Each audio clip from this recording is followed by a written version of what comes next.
Guys, we're gonna make this cool game in VR. We're gonna start shooting with our gun. We can grab stuff. We can swing around to search for some girl.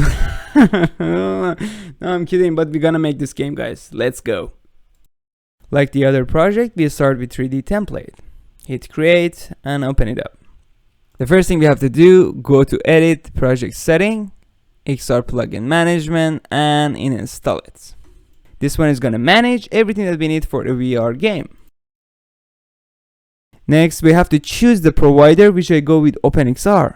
This one supports all of the headsets, so I go with this one. Because of all those changes, it's going to ask you to restart the Unity and press OK. And you will end up into the page that you were. And you will see two kind of errors. Open it up, fix all. And the first one, you have to go to edit. We have to add one interaction into this list. I'm going to make the game in Oculus, so I go with Oculus Touch controller.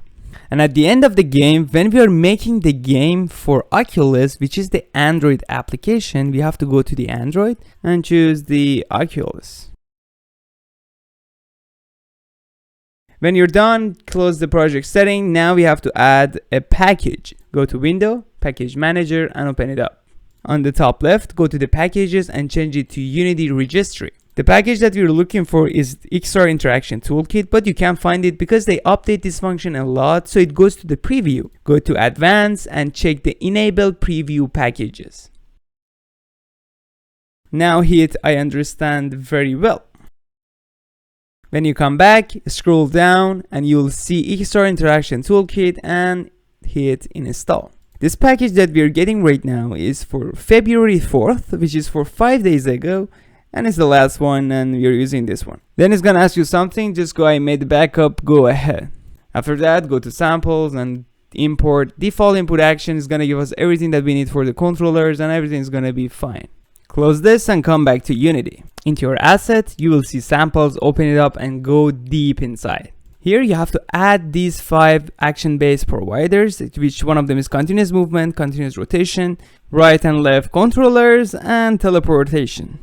If you open this default input action, you will see all of default inputs that your controller has. I'm not going to talk about this new input action because it takes like 10 minutes, so I make another video for that.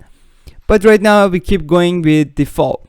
Now we can start making our game. I start with a cube as a ground.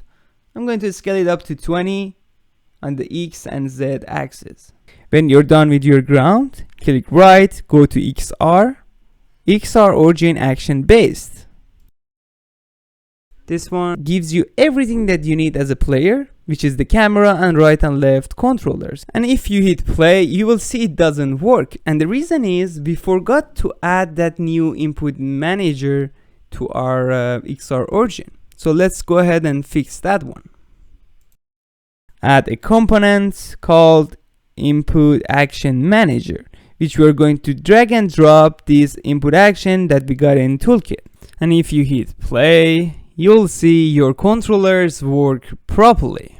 See you later.